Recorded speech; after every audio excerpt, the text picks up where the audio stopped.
Al tiempo que iniciaron las labores de construcción del antiguo Hospital Civil, se habilitó el terreno trasero como un cementerio en lo que ahora se conoce como Panteón de Belén, pero cuyo primer nombre fue el Campo Santo de la Convalecencia, como le llamaban los sacerdotes betlemitas. El cementerio se empezó a construir en 1787 como parte del proyecto integral del antiguo Hospital Civil. Antes, en 1786, la Nueva España sufrió de una escasez de alimentos, lo que provocó que apareciera el hambre y una pandemia de enfermedades epidémicas, la más fuerte del siglo XVIII. Ahora se sabe que fallecieron alrededor de 2.300 personas, aunque en aquel entonces Fray Antonio Alcalde hablaba de más de 5.000.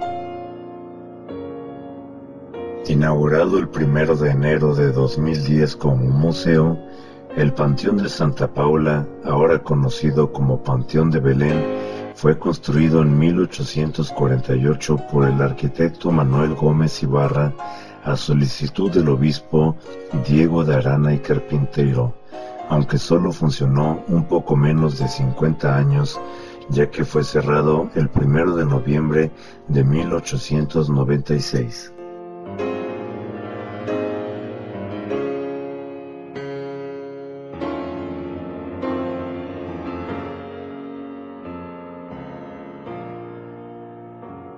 Después de servir como una fosa común para gente humilde en al menos 3 periodos de su existencia, el Panteón de Belén fue el depositario de los restos de la alta sociedad jalisciense del siglo XIX.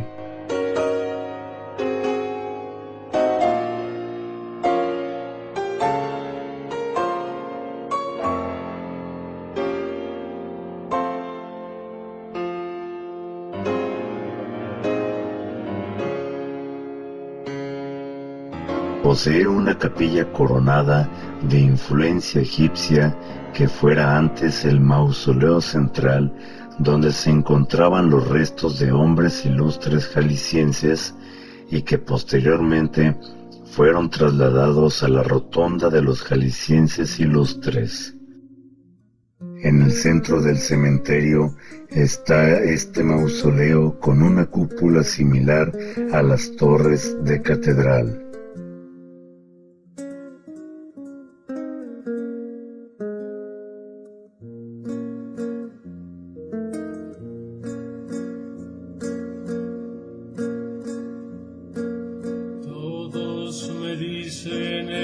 En el interior está la capilla donde se oficiaba la misa de cuerpo presente. En la parte inferior se encuentran las catacumbas, que fueron el lugar donde se inhumaron los restos de los antiguos ilustres jaliscienses.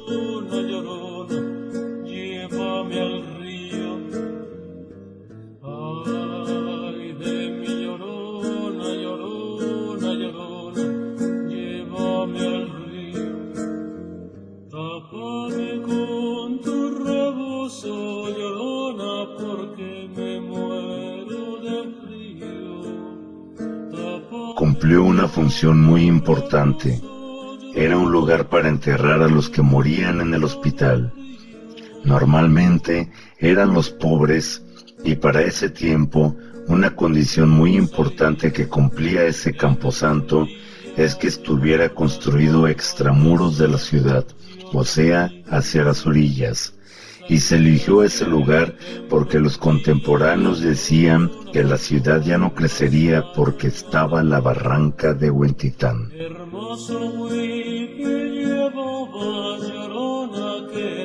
Como todo camposanto, el Panteón de Belén no está exento de las historias que pululan en el imaginario colectivo referentes a estos lugares tan cercanos a la muerte. Varios de los habitantes ilustres del panteón cuentan con su propia leyenda. Ay de mi llorona, llorona. su funcionamiento coincidió en México con la llegada y el auge de la corriente literaria del romanticismo en la época victoriana, que entre sus preceptos incluye la predilección por las historias lúgubres, en ocasiones con seres sobrenaturales como los protagonistas. Por eso, desde aquellos años, la población local ha nutrido de leyendas este cementerio. Fue hasta 1848 cuando el arquitecto Manuel Gómez Ibarra, a solicitud del obispo Diego de Aranda y Carpinteiro, realizara la construcción de lo que ahora se conoce como el Panteón de Belén y que funcionaría con el nombre de Panteón de Santa Paula. Sin embargo, fue clausurado en 1896 por instrucciones del Consejo Superior de Salubridad de la época. De haberse iniciado como un panteón para el entierro de pobres y como fosa común durante las epidemias, se convirtió en el panteón donde se enterraba a la gente más importante, más destacada de la política, de la cultura, de las artes, de la élite, que después algunos de ellos se cambiarían a la rotonda de los jaliscienses ilustres. El Museo del Panteón de Belén es un muestrario de la arquitectura funeraria de diversas épocas.